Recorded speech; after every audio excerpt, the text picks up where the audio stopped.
Oh, why hello there. Hope y'all are enjoying your summer. I know I'm not really because I'm here in hot Florida. As you can see, there's a chicken coop in the background, so don't mind that. You might also see my dog wandering around, so don't mind that either. Well, so what's the big deal with the heat? Why does it keep getting hotter and hotter every year? Well, some of you might say global warming, but in tonight's story, that's not the case. If you were a camp counselor, like me as my first job, this story might hit near and dear to your home because the main story takes place on a summer camp, centering around a camp counselor and finding a couple of lost campers. So buckle up and let's figure out why it is the hottest year at summer camp. The hottest year at summer camp. And that's why the summers at Camp Pinewood keep getting hotter and hotter every year, I concluded, clicking off the flashlight, which was held beneath my chin. Satisfied with the stunned and disturbed facial expressions I was receiving from the campers, I smirked. All right, girls, off to bed now. The orange light from the once crackling fire had now diminished to a faint red glow of embers. It produced just enough light to outline the tiny shifting bodies that had begun departing the campfire. As expected, the usual complaints and moans lasted for about 10 minutes before all the girls finally left for their assigned cabins. Flicking on the bright lantern, I started the nightly ritual of dousing the fire and picking up all the graham cracker wrappings the campers had left behind.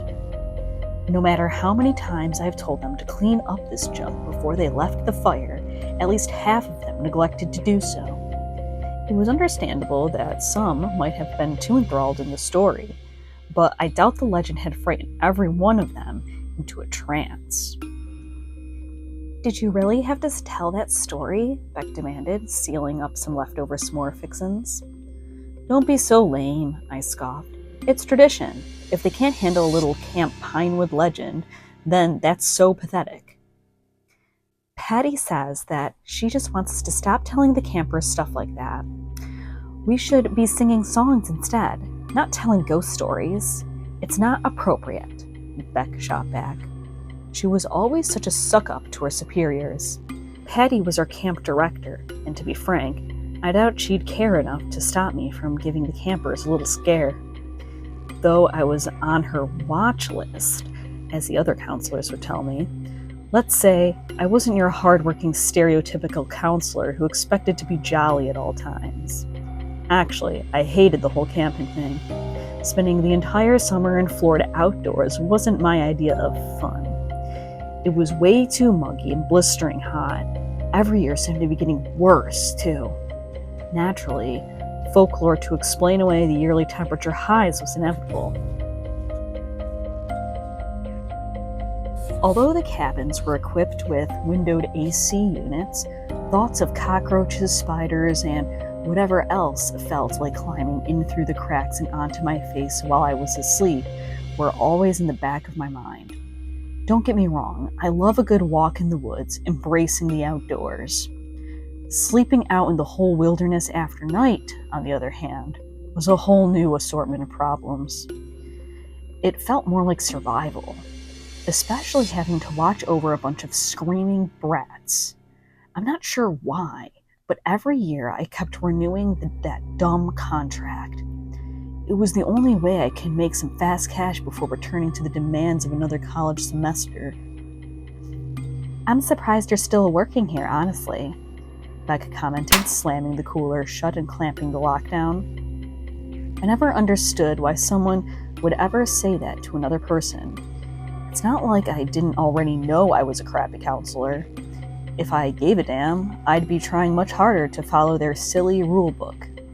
The fact was, I didn't, though. After all, it was just a temporary little job, and I knew they wouldn't fire me. They'd have no one else to rehire quickly for the rest of the summer. Plus, with my history of having worked here for years, they already knew that they could at least count on me for sticking out the entire contract. Beck had been working here slightly longer than me and essentially viewed herself as my supervisor, even though we were in the same job role, with the same pay rate. It annoyed her that Patty didn't recognize any of her efforts, which further backed my justification for not needing to take this job too seriously. "Lighten up, Beck," I muttered, stabbing a s'more stick into the charred log. It crumpled immediately to soot. "It's a freaking story. They'll be fine." Closing up the garbage can and chucking it under the canopy, I wiped the accumulated beads of sweat from my brow. At the feeling of a sudden itch, I slapped my calf harshly. "Damn bugs," I growled in irritation. "I'm not so sure." Denise looked pale white, like she had believed every word you've said, Beck persisted. "She's only 7. "Yeah, well, our assigned camp group is supposed to be 10 to 11-year-olds. We shouldn't have to babysit her," I retorted, drawing my thick, sweaty hair up into a bun. The back of my neck thanked me as I felt a slight breeze brush up against my skin from behind. "I can't believe how cruel you are, Jess," she pouted, blaring a bright beam of light into my face. "Ow, hey, watch it!" I shielded my face with my arms as if someone were going to shoot me with a gun. "How about you go and check on her then?" Beck ordered. Her lips had bent into a defined frown. "And count the rest of them too, so we can go to bed." "Oh, of course, boss," I jeered. "I'll be sure to count them as quickly as possible so we can go to bed at the exact same time as a bunch of 10-year-olds. "Just go," she huffed, placing her hands on her hips as if she were my mother. Giving her a mocking salute, I grabbed the brightest lantern in the batch and made my way toward the first cabin in the semicircle. Why was she never the one to move her fat ass and check the cabins for herself? She always forced me to do the worst of the day's brunt. Whipping open the canopy tarp, the white light from the lantern spilled into the small cabin room. Surprisingly, all 4 girls were in their designated bunks.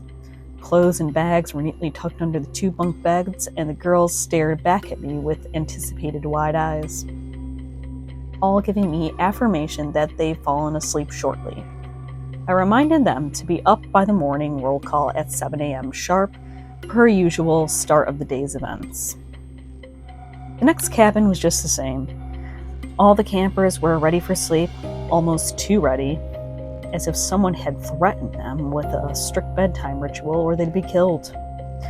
Perhaps Beck was right, and the story had terrified them enough to leave them speechless. I wasn't sorry, though. It made my job a lot easier. The final cabin was always the one I dreaded the most. They were the most rambunctious group, constantly resisting any type of authority. As I approached the orange glow from beneath the tarp flap, I was shocked to not hear the typical giggles coming from within.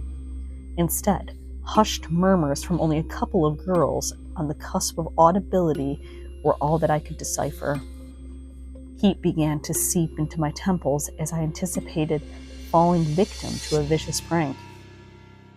It was the last thing I needed before relaxing at the end of a hot, sticky day with screaming brats. Hesitantly, I lifted the moldy canvas, leaving just enough room to pop my head through the opening, like a turtle coming out of its shell. 2 of the girls sat in the middle of the cabin floor and glanced up at me with horrified expressions. Their lips had bent into a quivering frown, failing to produce any sound. Poking the lantern inside the cabin further, my eyes swept the dark room like a vulture on the hunt for its prey. Proceeding inch by inch into the musty shack, suddenly, I slammed down the lantern against my legs in fury.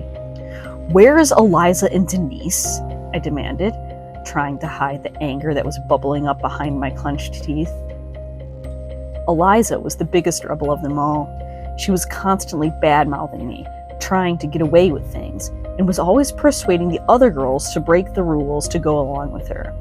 I had a strong intuition that she was a spoiled brat back at home, which would explain why she was sent to summer camp every year consistently for as long as I worked here. She portrayed a sense of entitlement to the other girls. Constantly, she would be showing off her new fashion accessories or gizmos. Whenever she refused to do something I had asked, she'd threaten me with the stereotypical, "If you don't let me do what I want, I'm telling my daddy." I really did try to see the best in every kid. After all, I was no angel myself when growing up. But it was kids like her that made me never want to be a parent. "They ran off," squeaked Jenna, a small-framed brunette with freckles. Though she looked cute, she was one of Eliza's minions nevertheless.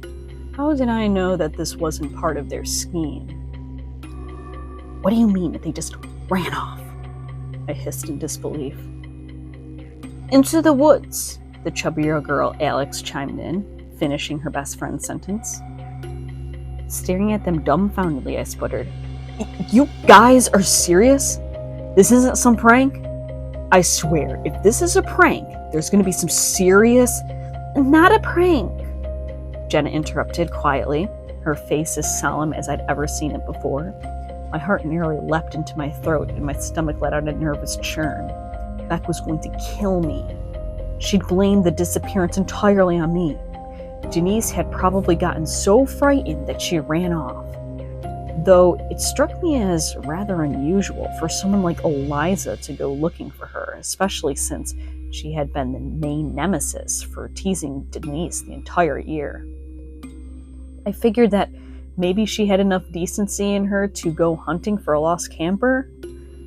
Maybe Eliza had a sliver of good in her after all. I remained hopeful, giving her the benefit of the doubt. But why on earth would she go off by herself like that? We always talked about using the buddy system. I guess it was in Eliza's nature to not listen to the rules, so I didn't ponder the question too deeply. If I didn't find those brats myself, I'd be fired, no question. Losing 2 children at a camp isn't something that I wanted to be imprinted on my resume. "You're serious?" I croaked, cocking an eyebrow, hoping that this was the part where they'd confess to an elaborate plot. "This is your last time to fess up. This is a joke. Come out from wherever you're hiding. I won't be mad, just come out." A sudden loud hum burst from the air conditioning unit like a gunshot, causing me to jump and nearly dropping the lantern. Soothing, cool air washed over my clammy, heated skin, providing a temporary moment of relief. "Nobody's gonna come out," cried Alex. "They never came back to the cabin. When campfire time was over, they just went off into the woods. No flashlight or anything." My pulse quickened and my airway grew tighter. No longer did I feel just adrenaline coursing through my veins, but now a new heightened sense of fear began to crawl beneath my skin, as if there were spiders. It wasn't the type of fear that I'd lose my job or my reputation would be at stake, or even the fear for the safety of the girls. Something felt eerie about the entire situation. It felt off to me, just didn't seem right. How could they just wander off into total darkness with no flashlight? It was impossible to navigate in the thick brush, let alone in the daylight. "I thought Eliza and Denise were friends," I slurred out slowly, deep in anxious thought. Despite the heavy gust of chilly air raining upon me, I couldn't stop the sweat from leaking out of every single pore. "They're not," Jenna answered confidently. "I'm her best friend. But she told me not to follow. She just took Denise by the hand, and they walked out over in that direction." She motioned away from the camp facility. It was a direction that anyone rarely had ventured, even during the lost camper drills. There was no need to. No trails, no camp facilities, no roads, only swampland. I shuddered at the last remark Jenna had made. They were walking hand in hand? Out into a dead zone? What kind of enemies walk hand in hand? Cursing under my breath, I stammered, "Look, you guys stay put. I'm going to find them. Don't say a word to Beck or Patty, or any other counselor that might check on you. I'll be back in a minute with them, okay? Everything's going to be fine." They were words of hope and denial, but it was the only option I had in diffusing the situation and saving what little reputation I had left at this camp. Stepping back out into the hot humidity, I glanced back over at the extinguished campfire and vacant pavilion. A tidal wave of relief swept over me when I saw that Beck had retreated to the main counselor cabin. Abruptly, I made a beeline and began jogging into the dense woodland. About 15 minutes of trampling over logs, swatting down prickly branches, and dodging craters of mud, I began calling out their names. At first, I was hesitant to shout for them for the risk that one of the counselors would hear me. But at this point, I had no other choice. There was no way I'd find them just by wagging back and forth the lantern. My voice began cracking as my throat developed an ache from the loud screams. I was starting to think this would be near to impossible to find them in the dark like this. Crickets buzzed loudly like a never-ending episode of tinnitus. Occasional scurries over leaves and the snapping of twigs by unknown critters surrounded me from all sides. To make the situation more miserable than it already was, mosquitoes had settled into a constant, persistent pattern of biting me every few minutes, as if somebody were throwing darts at me from afar. Slowly, I began to speculate the idea that I might have no choice but to report the issue to Patty and face my demise. As I continued to trudge deeper into the woods, my stomach suddenly lurched as my foot sunk deep into a fast, murky liquid. Fumbling forward, I glanced down at what appeared to be the beginning of the swamp. Immediately, I threw myself backward onto the hard ground, sliding up next to the large tree trunk. My hand shuddered uncontrollably as I maneuvered the lantern around my vicinity, examining the land for evidence of gators. The gators suddenly became the least of my concerns, though, when a blood-curdling screech erupted into the nighttime air like a firecracker. Craning my neck in the direction of the scream, I caught sight of a large glowing red orb from across the swamp. Squinting against the darkness, all that I could make out were what looked like to be veins encompassing a round mass, as if it were a gigantic eyeball. The grotesque bulb appeared to be hovering just above the swamp. "What is that?" I harassed myself in horror. Another shriek pierced my eardrums from the location of the orb. Warily, I forced myself to hurriedly plow through the muck in the direction of the screeches, absolutely dreading who or what they might be coming from.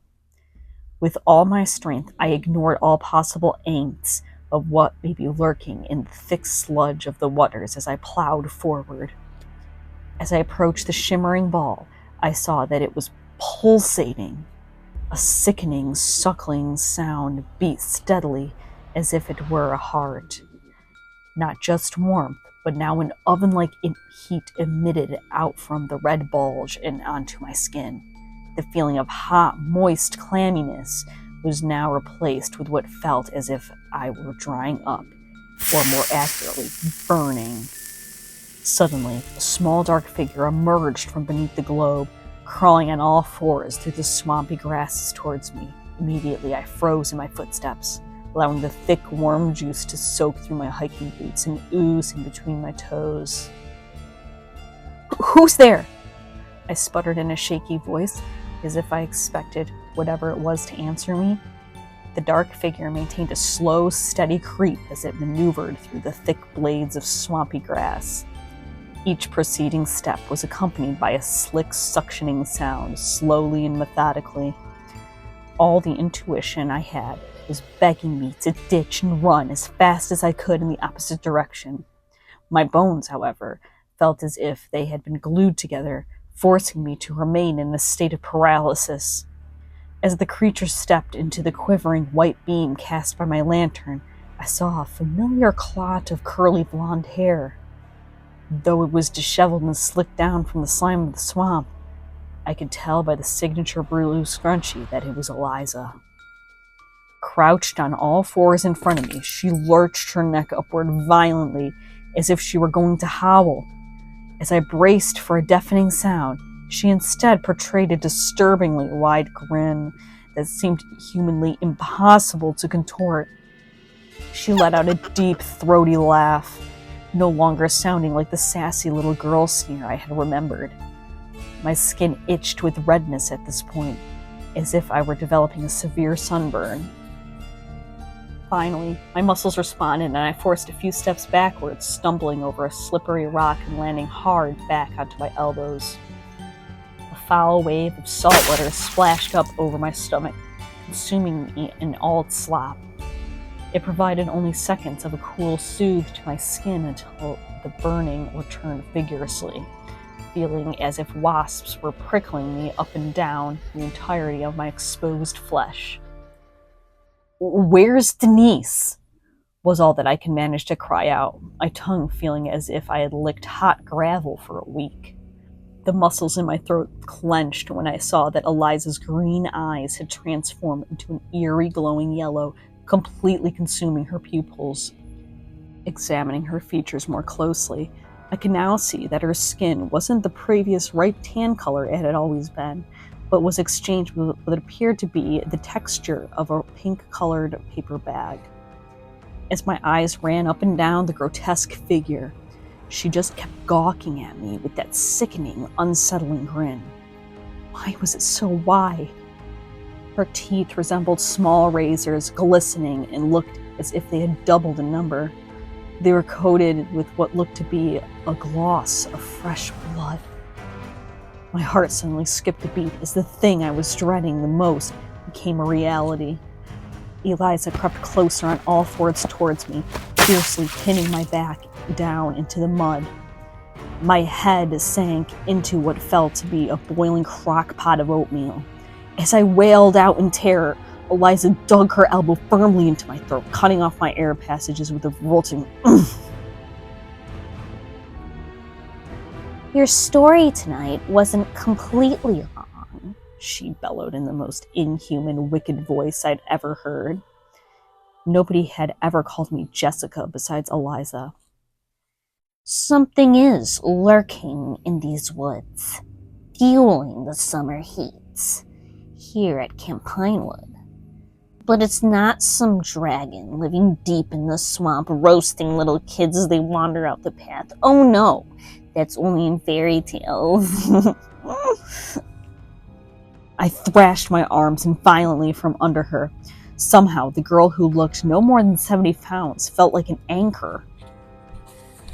My struggles appeared to be useless against her incredible strength, as I only dug myself deeper into the bug-infested muck. "Something much greater, much more powerful resides here at the camp. He needs children to feed off of. That's how he keeps it so hot. Little Denise was just too easy of a target." She continued salivating onto my cheek. I could feel my skin begin to blister. The back of my head felt as if my scalp were being scorched by a hot pan.